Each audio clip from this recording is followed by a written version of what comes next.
Hello and welcome to this session of C programming. We will try and conclude our second part of this fundamentals of C or C program preliminaries. From our last session हमारा statement वाला और expression वाला part जो हमने type किया था उसमें से थोड़ा सा मैं उसको और elaborate करूंगा and then we'll move on to this session. हमारा जो एक्सप्रेशन वाला चीज है वो स्टेटमेंट वाला है. स्टेटमेंट में हमने कहा था कि सी प्रोग्राम जो है वो स्टेटमेंट्स या स्टेप्स में आपका एग्जीक्यूट होता है. बट जब हम ये चीज कहते हैं, जैसे मैंने लिखा कोई भी statement int A is assigned a value of 5, ये एक कॉम्प्लेक्स स्टेटमेंट है. इसमें डिक्लेरेशन भी आती है, इसमें असाइनमेंट भी आती है और ये स्टेटमेंट जो है इसको हम कंसिडर कर सकते हैं कि ये एग्जीक्यूटेबल स्टेटमेंट है क्योंकि इसका सिंटैक्स प्रॉपर है. मगर मैंने दो चीजों का यहाँ पे वर्ड इस्तेमाल किया था. One was keyword, another is identifier. मैंने बोला था कि आइडेंटिफायर का मतलब है कि ये वेरिएबल यहाँ पे आइडेंटिफाई हो गया. बट आइडेंटिफायर का मतलब आइडेंटिफाई होना नहीं होता है. आइडेंटिफायर का मतलब है किसी और चीज को आइडेंटिफाई करता है.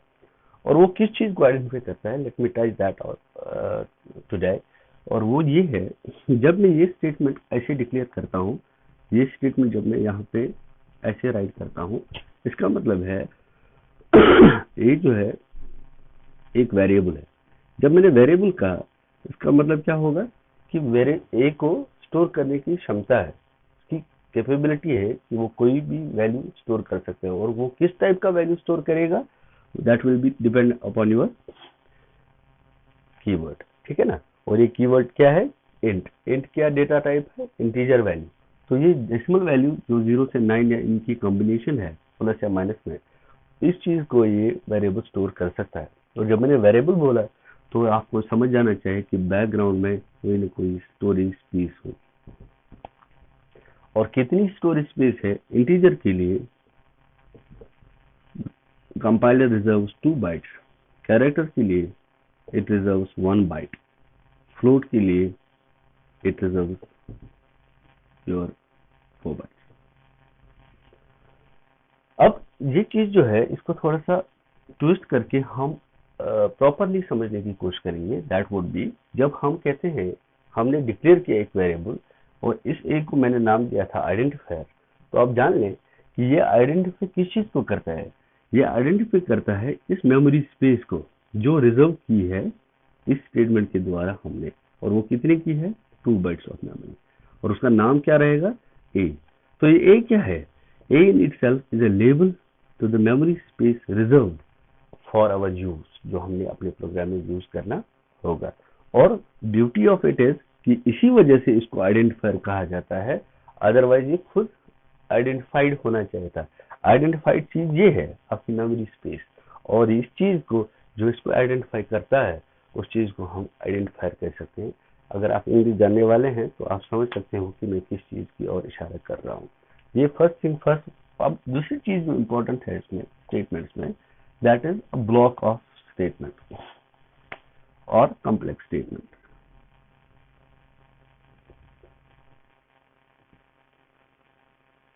इसको हम इसी दूसरा नाम देते हैं ब्लॉक. और जो ब्लॉक है उसकी रिप्रेजेंटेशन कैसी है सी में, वो है इन कर्ली ब्रेसेस.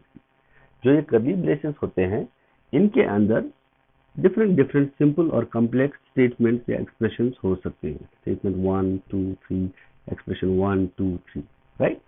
तो इन चीजों को टुगेदर एक ही स्टेटमेंट तस्वर किया जाता है, कंसिडर किया जाता है. And that statement is a block. That's block of statement. और ये चीज जो है ये हमें कई सारे कॉम्प्लेक्स आइडियाज या कई सारे कॉम्प्लेक्स जो प्रोसेसिंग है उन चीज को सिंप्लीफाई करने की कोशिश करेगा. दैट इज वाई मैंने इस चीज को यहाँ पे आपको नोटिफाई करवाया, so that when we come back और इन चीजों को हम समझने की कोशिश करेंगे कि सी कैसे काम करता है, उसकी एग्जीक्यूशन कैसे होती है. तो थोड़ा सा यहाँ पे भी डिस्कस करने वाले हैं. बट ये चीज आप याद रखें, cross it to your memory that this is a block of statement. और जब हम मेन लिखते हैं for example I write a program main, यहाँ से ये block of statement, in a way main के साथ एक ही स्टेटमेंट आती है, that is a block of statement. फिर उसमें कोई भी चीज हो सकती है, जैसे integer a is assigned a value of 5, print F A, ठीक है ना, वो सारी चीजें आ सकती है। तो ये सारी चीजें when we group them, when we combine them, तो उस कॉम्बिनेशन का रिजल्ट क्या रहता है, that is a block of statement. So in a way C एक ही स्टेटमेंट एग्जीक्यूट करती है, that is your this complex statement, और we call the block, this executes a block. और हर फंक्शन फॉर दैट मैटर, क्योंकि मैंने बोला था सी फंक्शन बेस्ड लैंग्वेज है, हर फंक्शन फॉर दैट मैटर वो क्या करता है, वो एक ही ब्लॉक को एग्जीक्यूट करता है। फिर उस ब्लॉक में जितने भी सब स्टेटमेंट एक्सप्रेशन होंगे या फंक्शन कॉल्स होंगे, वो उन चीजों को एग्जीक्यूट करेगा as a single block, not as 2 और 3 ब्लॉक्स। तो उस वजह से ये आइडिया और ज्यादा सिंप्लीफाई होता है। और इस चीज को छेड़ने की वजह यही थी कि आप ये समझ जाएं कि आपको कैसे पता चलेगा मेन कितना जा सकता है आगे एग्जीक्यूशन में। मेन केवल एक ब्लॉक को एग्जीक्यूट करता है, जितना भी उस ब्लॉक में आप रखोगे वो सारा as a single unit execute होगा, and that unit is your block, right. अब ये था from the previous session. Let us discuss very briefly about, क्योंकि लास्ट पार्ट हमारा जो था वहां पे वो था हैश डिफाइन इस सेशन में, और हैश इंक्लूड, ये चीजें थी, राइट। तो इन चीजों को समझने की कोशिश करते हैं और फिर ये देखते हैं कि ये मैंने फ्लो क्या बनाया है यहाँ पे। ये हैश डिफाइन और हैश इंक्लूड जो है, हैश इंक्लूड मैंने आपको पहले बोला था, ये हम यूज करते हैं अपनी हेडर फाइल्स को अपने इस प्रोग्राम में इंक्लूड करने के लिए। एक्सक्यूज मी, मेरी एक हेडर फाइल है जिसका नाम है stdio.h। जब मैं हेडर फाइल की बात करता हूं तो आपको समझ लेना चाहिए इस हेडर फाइल जो है इसमें क्या होगा, इसमें कुछ नहीं, इसमें कोड है। और वो कोड किसके लिए है, वो मैंने एक एग्जांपल दिया था। अगर मुझे प्रिंट एफ फंक्शन जो कि इनबिल्ट फंक्शन है या प्रीडिफाइंड फंक्शन है, अगर मुझे उसे यूज करना है तो उसके लिए मुझे एक हेडर फाइल जिसका नाम है stdio, क्योंकि हेडर फाइल का एक्सटेंशन होता है .h, जिस तरीके से वर्ड फाइल का है एक्सटेंशन .docx, एक्सेल फाइल का है योर xls .xls, इसी तरीके से पावर पॉइंट का है .ppt। तो ये एक्सटेंशन जो है ये बिल्कुल हमारे सरनेम्स की तरह इसको आप समझ सकते हैं। जैसे हमारे सरनेम्स होते हैं, कोई वानी है, कोई गनाई है, कोई पीर है, कोई कुछ है, तो वो सरनेम्स उसकी डायनेस्टी को डिक्लेयर करता है। लाइकवाइज ये फाइल्स को कैटेगराइज करता है among different application specific files. जैसे वर्ड एप्लीकेशन है तो उसका docx, एक्सेल एप्लीकेशन में फाइल क्रिएट की है आपने तो XLS। हमारी जो सी प्रोग्रामिंग की फाइल्स होती है वो एक्सटेंशन .c से क्रिएट होती है। इसी तरीके से ये जो हेडर फाइल्स हैं ये होती हैं .h से, दीज आर हेडर फाइल्स। और इस हेडर फाइल, ये जो stdio है, क्योंकि इसका पूरा नाम अब एक्सटेंशन लेकर होगा stdio.h, तो उस वजह से ये पता चलना चाहिए आपको कि ये जो प्रिंट एफ फंक्शन है ये यहाँ पे डिफाइंड है अलॉन्ग विद अदर कोड जो इसमें है कि प्रिंट एफ फिर कैसे काम करेगा, वो डेफिनेशन भी कहाँ पे है, stdio.h में। लाइकवाइज हमारी एक फंक्शन है clr, ये भी प्री डिफाइंड है और इसको हम केवल कॉल करते हैं अपने प्रोग्राम में। और ये वाली जो फंक्शन है ये डिफाइन कहाँ पे है, ये एक और हेडर फाइल में है जिसका नाम है conio.h। चूंकि हेडर फाइल का जो इंक्लूजन है वो हम इन एंगल ब्रैकेट या लेस देन और ग्रेटर देन में करते हैं, इसी वजह से हमने ये प्री प्रोसेसर डायरेक्टिव्स जो हैं इनको यूज करके इसको हम प्रोसेस करवा सकते हैं। Preprocessor directives, hash include, hash define, these are preprocessor directives. इसी तरीके से हमारे पास hash if def, hash if end def है। तो ये सारी चीजें क्या करती हैं, वेरी ब्रीफली विल डिस्कस। पहला जो हैश डिफाइन है जो हमारा यहाँ पे कई अंडर ग्रेजुएट लेवल पे, चाहे NITs हो, चाहे कंप्यूटर साइंस के ग्रेजुएट्स हो, बीटेक हो, BE हो, उनमें या BCA हो for that matter, even MCA वगैरह भी हैं, तो उन सारे प्रोग्राम्स में हमने पढ़ना होता है हैश डिफाइन, यूजुअली ये चीज। But when we go beyond UG PG वगैरह में तो हम सारी चीजों को डिफाइन करते हैं। Will try to define all, but first thing first. तो हैश डिफाइन जो है ये एक ऐसी चीज है जो हमारे कॉन्स्टेंट जो है उनको डिफाइन करने में, अभी तक आपने जो किया था, जैसे हमने इंट ए लिखा, तो ये जो डिक्लेरेशन है, this is to declare variable. But जब हम ये करते हैं तो यहाँ पे फर्स्ट टाइम है, देखिए हाउ टू डिफाइन कॉन्स्टेंट। मान लीजिए मेरा एक कॉन्स्टेंट है हैश डिफाइन पाई 3.414। अब इस कॉन्स्टेंट का मैंने नाम रखा है, ये कॉन्स्टेंट का नाम है, this is not a variable, और आप इसको कभी भी ये वैल्यू चेंज नहीं कर सकते हो थ्रू आउट द प्रोग्राम। हमेशा हेडर फाइल्स या जो मैक्रोज हैं वो आपके बिगिनिंग ऑफ द प्रोग्राम में आते हैं, and you can not change their values anywhere in the program. First, second thing is, इनका नाम यूजुअली हम, ये एथिकल है, आपको फॉलो करने से ये जो है आपको पता चल जाएगा कि ये एक डेफिनेशन है, सिंबॉलिक डेफिनेशन या सिंबॉलिक कॉन्स्टेंट। इस पाई का वैल्यू हमने, इसका नाम क्या रखा, पी आई, और इसका वैल्यू क्या है, ये है इसका value, while as this is its name, right? अब देखें जरा इसको इलेबोरेट करके, मैं इसको एक कोड में डाल देता हूं। मान लीजिए ये एक मेरा प्रोग्राम है, hash include stdio .h void main, ठीक है जी। और यहाँ पे सॉरी, यहाँ पे एक और मैं ये सिंबॉलिक, क्योंकि मैंने पहले ही बोला जो प्री प्रोसेसर डायरेक्टिव्स हैं they come at the top और at the beginning of the program. Hash define, मैं इसी पाई को लेता हूँ 3.414। आपको याद होगा आपका मैथमेटिकल जो पाई है, जो आप इस सिंबल से डिनोट करते हैं, उसका वैल्यू 3.414 या इसके आसपास होता है, क्योंकि एक करेक्टिंग फिगर है, तो मैंने यहाँ पे 3.414 लिया। मान लीजिए आपका कोई प्रोग्राम है जिसमें आपने 2πr यानी कि सर्कमफ्रेंस ऑफ अ सर्कल जो है वो कैलकुलेट करना है, या आपने area of a program, area of a circle calculate करना है, जिसे पाई आर स्क्वायर के नाम से आप जानते हैं। तो यहाँ पे भी पाई लगता है, यहाँ पे भी पाई है। आप कभी भी आप आर तो वैल्यू ढूंढते हैं जब भी आपने ये चीजें कैलकुलेट करनी होंगी, but you never try and go to find out कि पाई का वैल्यू क्या होगा, because you know pi is a constant, और उसका वैल्यू आपने पहले ही निकाल के रखा हुआ है, दैट इज 3.414। उस चीज को लेवरेज करते हुए इन चीजों को जो हमारे पास कॉन्स्टेंट्स के रूप में हैं और जिनको हम एज सिंबॉलिक कॉन्स्टेंट्स यूज करते हैं, ये वेरिएबल नहीं है, ये सिंबॉलिक कॉन्स्टेंट्स हैं। इन सिंबॉलिक कॉन्स्टेंट्स हम यहाँ पे हैश डिफाइन में यूज करते हैं, एंड यूजुअली ये सिंबॉलिक कॉन्स्टेंट्स हम अपर केस लेटर यानी कि कैपिटल लेटर में इसको डिफाइन करते हैं।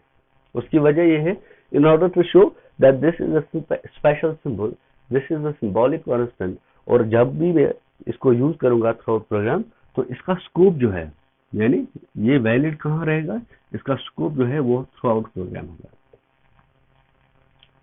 प्रोग्राम की किसी भी फंक्शन में आप इस पाई को यूज कर सकते हैं, चाहे वो मेन फंक्शन है, मेन से बाहर कोई फंक्शन है, जितने भी फंक्शन आप अपने प्रोग्राम में डालोगे वो हम आगे इंशाल्लाह देखेंगे, तो आपको पता चल जाएगा कि इस पाई का वैल्यू, इसका स्कोप जो है वो ग्लोबल है। इसी वजह से ग्लोबल, क्योंकि वो आपने हेडर फाइल में ही मैक्रो में ही डिफाइन कर लिया, या प्री प्रोसेसर डायरेक्टिव से ही डिफाइन कर लिया, उस वजह से ये on the top of the program आएगा, and that is the reason उसका जो स्कोप है वो थ्रू आउट द प्रोग्राम रहेगा।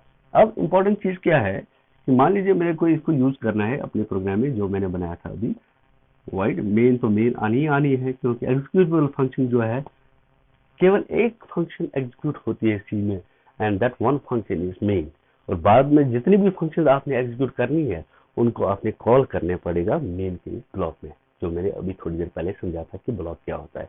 मेन एक ब्लॉक करता है एग्जीक्यूट, लेकिन प्रोग्राम जो आपका है वो केवल मेन को एग्जीक्यूट करता है। जो भी आपने एग्जीक्यूट करवाना है वो आपने मेन के इस ब्लॉक में डालना पड़ेगा। ठीक, अब इस चीज को इतना सिंप्लीफाई करने के बाद हम इसको यूज करते हैं। मान लीजिए मेरा एक वेरिएबल है इंटीजर टाइप रेडियस, ठीक है जी, और इसको मैं वैल्यू करता हूँ असाइन 5। अब मुझे निकालना है एरिया, तो मैं एक और वेरिएबल डिक्लेयर करता हूँ इंटीजर एरिया।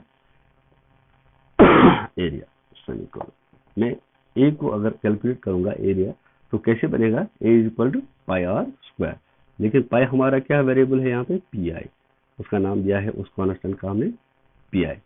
आर स्क्वायर ये एस्टेरिस्क साइन से आप सी में मल्टीप्लाई या मैथड से मल्टीप्लाई करते हैं, यहाँ पे आर स्क्वायर, तो यहाँ पे अभी हम सिंप्लीफाई करके 2 बार मल्टीप्लाई करेंगे, ये आपका एरिया। और अगर आप एक और वेरिएबल यूज करना चाहते हैं जिसका नाम होगा सर्कमफ्रेंस सी, तो सी का वैल्यू क्या होगा, 2 मल्टीप्लाई बाई पाई का वैल्यू है, पाई का वैल्यू है यहाँ पे पाई, क्योंकि ये पाई जो है मैंने डिफाइन किया हुआ है, और इसको आर से मल्टीप्लाई करेंगे, ये आपका बनेगा area of, sorry circumference of circle, ये बनेगा एरिया ऑफ सर्कल, राइट।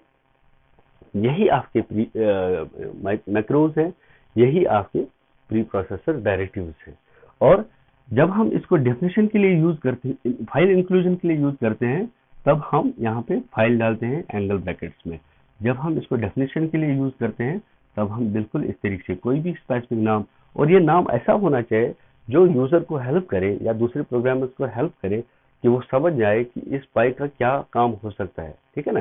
तो ये उस सिंबल, ये उस चीज को दर्शाए, वैसा जैसे यहाँ पे मैंने पाई यूज किया, तो ये पाई से पता चल जाता है कि मैं इस कॉन्स्टेंट को डिफाइन कर रहा हूँ as a constant of trigonometry, या क्या नाम है इसका, जियोग्राफी। तो इसका ये जब आपने किया, पहली बात मैंने आपको बोला था कि अपर केस में आना चाहिए, दूसरी बात इसका वैल्यू, जो भी स्पेसिफिक वैल्यू जो चेंज ना हो वो आप यहाँ पे इसको डिफाइन करते हैं। वंस दिस इज डिफाइंड, फिर आप इसको कहीं पर भी यूज कर सकते हैं, जैसे मैंने यहाँ पे इसमें डाला पाई, यहाँ पे भी इसमें डाला पाई, राइट। अब इसको यहीं पे रखते हुए लेट अस गो एंड सी कि हमारा प्रोग्राम जो है वो किन किन फेज से होके प्रोसेस होके एग्जीक्यूट होता है, राइट। मैंने बोला कि हमारा प्रोग्राम कंपाइल होता है, but that is not the only thing. Even before compilation से पहले एक और चीज होती है, that is called your preprocessing. आपका जो सोर्स कोड होता है, मैंने अभी बोला थोड़ी देर पहले कि हमारा जो सोर्स कोड है, जब हम लिखते हैं अपना प्रोग्राम, वो हम किसी भी टेक्स्ट फाइल में, नोटपैड अगर आपके पास है उसमें भी आप लिख सकते हो, लेकिन जब आप सेव करोगे आपने उस फाइल का नाम देना है। मान लीजिए कोई भी आपने ये प्रोग्राम बनाया, इसको बोलते हैं आप सर्कल, ठीक है ना, सर्कल, यहाँ पे उसका एक्सटेंशन देना है सी। जब तक आप ये एक्सटेंशन नहीं दोगे उस नोटपैड फाइल का, तब तक आपका ये सी कंपाइलर जो है इसको एग्जीक्यूट या कंपाइल नहीं करेगा। उसी वजह से जब आप नाम रखते हो, प्लीज रिमेंबर, कोई भी आप नोटपैड या कोई भी आप टेक्स्ट क्रिएटिंग फाइल जो है, जहाँ पे भी टेक्स्ट फाइल क्रिएट हो सकती है, लेकिन रिमेंबर आपने उसका एक्सटेंशन जो देना है, जैसे एक्सेल में एक्सेल, वर्ड में docx, उसी तरीके से आपने अपने इस वाली फाइल जहाँ पे आपने नाम रखा सर्कल, वहाँ पे आप याद रखें कि आपने एक्सटेंशन का नाम .cb देना है। तो ये जो फाइल बन गई, मान लीजिए इसमें आपने यही कोड लिखा और इस फाइल का आपने यहाँ पे नाम दिया circle.c, राइट। ये प्रोग्राम है आपका। ये इसको हम दूसरे शब्दों में सोर्स कोड भी बोलते हैं।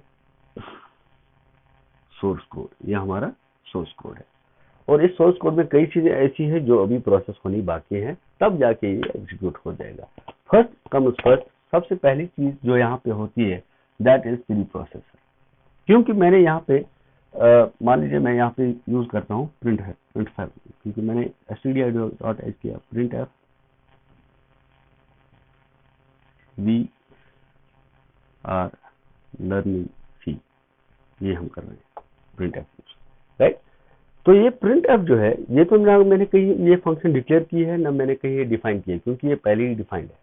इसी तरीके से ये जो पाई है, न ये मैंने डिक्लेयर किया है न ये डिफाइन किया है। ये क्या है, ये यहाँ पे डिफाइंड हुआ है, लेकिन यहाँ पे इसकी कोई डेफिनेशन नहीं है। उस वजह से सबसे पहली चीज जो आपके प्रोग्राम में होते हैं, ताकि ये प्रोग्राम एरर ना दे, ये प्रोग्राम एरर फ्री हो जाए, इसके लिए हम क्या करते हैं, ये जो प्री प्रोसेसर डायरेक्टिव्स हैं, इनको हम पहले एग्जीक्यूट करते हैं। उनमें हैश डिफाइन हो सकता है, हैश इंक्लूड हो सकता है, इफ डेफ हो सकता है, इफ एंड डेफ हो सकता है। ये 4 टाइप्स ऑफ जो मैक्रोज हैं, या 4 टाइप्स ऑफ जो प्री प्रोसेसर डायरेक्टिव्स हैं, ये हमारे प्री प्रोसेसर पहले रीड करता है कि हैश वाला स्टेटमेंट कहाँ है इस प्रोग्राम में। जहां जहां पे हैश वाला हैश डिफाइन हो या हैश इंक्लूड हो, ये इस प्री प्रोसेसर इन स्टेटमेंट्स को पहले एग्जीक्यूट करते हैं, प्रोसेस करता है। और जब प्रोसेस करेगा तब ये क्या करेगा, इस कमांड का मतलब है, क्या मतलब है इस कमांड का, कि आप stdio.h जो फाइल है उस हेडर फाइल को आप इस प्रोग्राम में इंक्लूड करें। तो ये प्रोग्राम है, इस प्रोग्राम के बाद एक और फाइल बनेगा, इस फाइल का नाम क्या है, circle.c। अब एक और फाइल बनेगा जो इससे बड़ी फाइल होगी। क्यों, एक तो उसमें ये चीज होगा सारा का सारा, लेकिन दूसरा चीज पहले क्या आएगा इसमें, #include stdio.h। जो stdio.h है वो सारी फाइल इसमें मौजूद आएगी, क्योंकि अब ये प्री प्रोसेसर इसको एग्जीक्यूट करेगा। जब इसके बीच में प्री प्रोसेसर आएगा, ये प्री प्रोसेसर stdio. को भी इंक्लूड करेगा और circle.c जो है उसको भी कंबाइन करेगा इन फाइल्स को। ये कोड इसमें आ जाएगा और इस फाइल का नाम पड़ेगा आपका circle.i। ये जो यहाँ पे ये फाइल बनती है, ये आपकी प्री प्रोसेसिंग के बाद फाइल बनती है। और इसका एक्सटेंशन ये हमने क्रिएट नहीं करना है, ये आपका कंपाइलर जो है वो खुद ही क्रिएट करेगा। हालांकि यहाँ पे कंपाइलर नहीं है, प्री प्रोसेसर है, तो ये प्री प्रोसेसर जो है ये खुद ही क्रिएट हो जाएगा। जहाँ पे मैंने इस फाइल का नाम दिया है सोर्स कोड, वहीं पे इस फाइल का नाम क्या है, that is your expanded source code. Why expanded source code, you can easily imagine, क्योंकि ये फाइल इस फाइल का बिगर वर्जन है। और इसमें क्या इंक्लूड हुआ है, ये जो stdio.h, यहाँ पे मैंने केवल कमांड लिखी थी कि आप इंक्लूड करें stdio.h में जितना भी कोड है वो उसको इंक्लूड करें मेरे इस वाले फाइल में। तो इन दोनों को टुगेदर कंबाइन करके जो फाइल बनेगी that will be your circle.i। अब जब इस पे प्रोसेस होगा, इसको कंपाइल होगा, तो ये सर्कल वाला .c जो है ये तो प्रोसेस तब होगा जब ये सिंटैक्स फ्री होगा, है ना। लेकिन बहुत इंपॉर्टेंट चीज ये है कि ये जो stdio.h है ये पहले ही सिंटैक्स में, इसमें कोई गलती नहीं है, ये पहले ही एरर फ्री है, not syntax free, error free, ठीक है ना, एरर फ्री। तो ये जब एरर फ्री होगा तब ये कंपाइल होगा, लेकिन इसको केवल इंक्लूड करने की बात है और ये कंपाइल होगा। It is ready to be compiled all because it is already defined, it's a header file. और हेडर फाइल जो होती है वो पहले ही सिंप्लीफाइड होती है। इसको केवल इंक्लूजन करने का काम ये प्री प्रोसेसर जो है, प्री प्रोसेसर इस स्टेटमेंट को जब एग्जीक्यूट करेगा तब इसको ये करेगा इंक्लूड। लेकिन जब इसको इंक्लूड करेगा तब वैल्यू ऑफ पाई जितनी बार भी जहां पर भी मेरे प्रोग्राम में आया है, ये circle.c में जैसे यहाँ पे आया है, ठीक है ना, यहाँ पे a इज इक्वल टू पाई नहीं होगा, अब 3.414 मल्टीप्लाई बाई r का वैल्यू है 5 मल्टीप्लाई बाई r का वैल्यू है 5। अब ये स्टेटमेंट होगी एज अगेंस्ट दिस वन। जो सोर्स कोड में ये ऐसी स्टेटमेंट थी, वही मेरी एक्सपांडेड सोर्स कोड में ऐसी स्टेटमेंट होगी। लाइकवाइज सी वाला जो है यहाँ पे सर्कमस्टांस 2 मल्टीप्लाई बाई पाई का वैल्यू यहाँ पे रिप्लेस करेगा इस वाले फाइल में। प्री प्रोसेसर क्या करेगा, पाई के वैल्यूज को जहां जहां पे पाई यूज हुआ है उस पाई को रिप्लेस करेगा with its corresponding value, that is 3.414 multiply by r, यानी कि रेडियस का वैल्यू है 5। Are you getting? ये होगी आपकी एक्सपांडेड सी फाइल। उसके बाद इस पे काम आएगा किसका, कंपाइलर का। अभी तक किसने काम किया, प्री प्रोसेसर ने। प्री प्रोसेसर जब इसको काम कर चुका है उसके बाद क्या आएगा, उसके बाद आएगा आपका कंपाइलर। अगर ये मेरा कोड एरर फ्री है तब इसको कंपाइलर कंपाइल करेगा और कंपाइलर एक और फाइल बनाएगा जिसका नाम है assembly source code. Assembly source code. तो ये जो circle.i है, जो मैंने बोला था एक्सपांडेड फाइल की निशानी है, जब इसको कंपाइलर को फीड होगा, कंपाइलर उस पर काम करेगा। कंपाइलर कंपाइल करने के बाद एक और फाइल बनाएगा जिसका नाम होगा circle.s।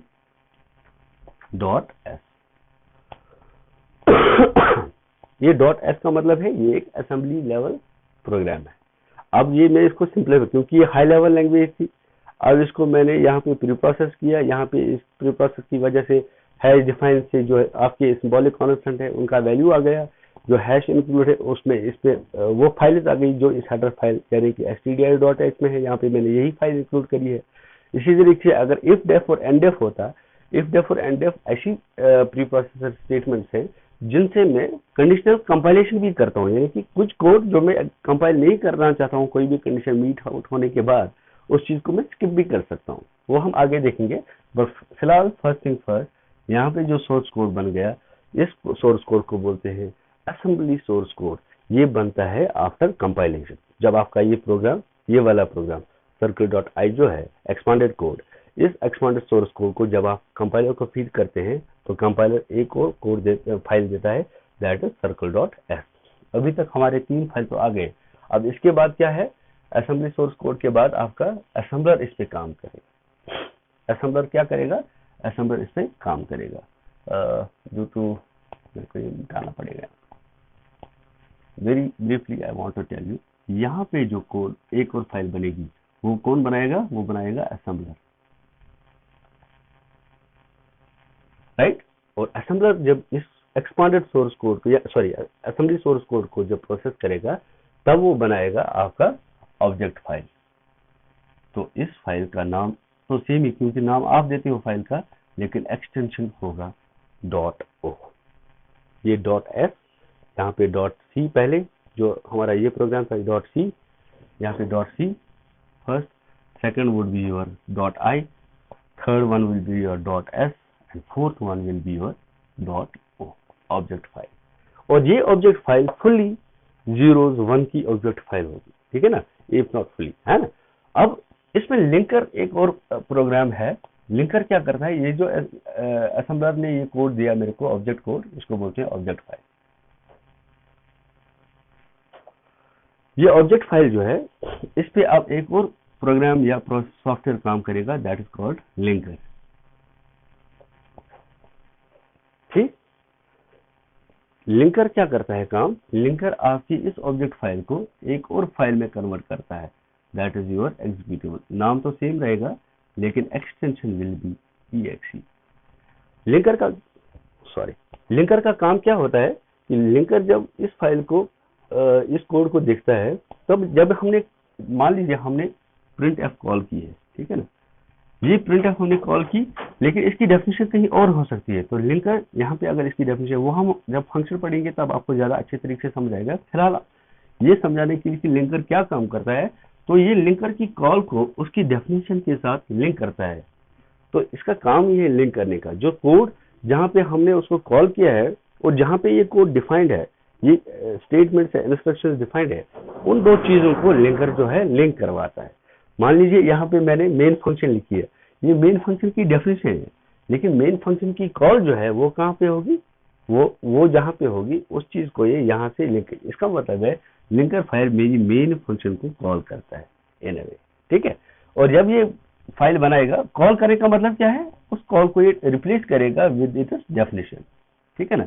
जब डेफिनेशन से रिप्लेस करेगा तब ये सारे स्टेटमेंट फुली एग्जीक्यूटेबल होंगे, और जब ये स्टेटमेंट एग्जीक्यूटेबल होंगे तब ये चीज जो है एक और प्रोग्राम को दिया जाता है, दैट इज कॉल्ड लोडर। यहाँ पे फाइल नहीं बनेगी, लेकिन इसी एग्जीक्यूटेबल फाइल को लोडर जो प्रोग्राम है उसके माध्यम से या उसके हेल्प से सीपीयू में फीड किया जाएगा या लोड किया जाएगा, और उस सीपीयू में अब मेरा एक्चुअल प्रोग्राम रन होगा। If you have got this, मेरे ख्याल में this is the pivot in our fundamentals to C. So very quickly I will go back and review कि हमने क्या पढ़ा। हम क्रिएट करते हैं, यूजर क्रिएट या प्रोग्रामर क्रिएट करता है एक सोर्स कोड जिसका एक्सटेंशन .c है, जैसे हमने एग्जांपल दी circle.c की। उसके बाद इस पे हमारा प्री प्रोसेसर काम करता है, जो ये वाले स्टेटमेंट्स एग्जीक्यूट करता है, hash include, hash define, hash if def, hash if end def, और इनको एग्जीक्यूट करने के बाद इनको रिप्लेस करता है अपने वैल्यू से। यहाँ पे वैल्यू होगा इस फाइल पूरा का पूरा डालना इस वाली फाइल में, और एक फाइल और बन के खड़ी होती है जिसको हम बोलते हैं एक्सपांडेड सोर्स कोड, और इस एक्सपांडेड सोर्स कोड का एक्सटेंशन होता है .i, ठीक है जी। उसके बाद आपका आता है कंपाइलर, और कंपाइलर क्या काम करता है, कंपाइलर इस एक्सपांडेड सोर्स कोड को असेंबली सोर्स कोड में ट्रांसलेट करता है, और जब ये इसको ट्रांसलेट करता है तो एक और फाइल बनती है जिसका नाम तो वही रहेगा जो आपने या प्रोग्रामर ने दिया, और उसका एक्सटेंशन होगा .s का, उसका मतलब है s मतलब सोर्स। उसके बाद एक और चीज आएगा इसमें, वो होगा आपका, वो प्रोग्राम होगा असेंबलर। वो सॉफ्टवेयर क्या होगा? असेंबलर। असेंबलर एक और फाइल क्रिएट करेगा जिसका नाम है ऑब्जेक्ट फाइल। ऑब्जेक्ट फाइल में क्या होता है? ऑब्जेक्ट फाइल में आपके तमाम ऑब्जेक्ट्स जो होंगे, जो हमने आगे पढ़ना ही है, तो वो ऑब्जेक्ट्स आपका कंबाइन होंगे। उसके बाद एक और प्रोग्राम आता है या सॉफ्टवेयर आता है, उस सॉफ्टवेयर का नाम है लिंकर। यहाँ पे ऑब्जेक्ट फाइल का एक्सटेंशन प्लीज रिमाइंड कि ये .o है, और लिंकर जो है उसका काम है लिंक करना। जैसे मैंने एग्जांपल दी, प्रिंटफ फंक्शन की कॉल और प्रिंटफ फंक्शन की डेफिनेशन को ये लिंक करेगा। और लिंकर जो है एक और फाइल क्रिएट करता है विच इज फुली एग्जीक्यूटेबल। अब ये वाला जो है, ये हमारा एंड प्रोडक्ट है। ये हमारा क्या है? ये हमारा सॉफ्टवेयर का एंड प्रोडक्ट है। जब हमारा ये सारा कुछ बन गया तो हम कह सकते हैं ये वाली फाइल जो है, दिस इज आवर सॉफ्टवेयर, जो हम सी के थ्रू बना सकते हैं। और इसको एक और प्रोग्राम को फीड किया जाता है which is your loader. Loader जो है वो इस एग्जीक्यूटेबल फाइल को आपके सीपीयू या सेंट्रल प्रोसेसिंग यूनिट जो है आपका कंप्यूटर का, उसमें लोड करके इस प्रोग्राम को एग्जीक्यूट करेगा, इन इंस्ट्रक्शंस को एग्जीक्यूट करेगा, और इन इंस्ट्रक्शंस के बाद जो भी आपका रिजल्ट होगा वो आपके स्क्रीन पे अवेलेबल होगा। With this we compile this second session, and I hope to see you in our next future sessions. Till then, take good care and revise all what I have gone through. Thank you so much.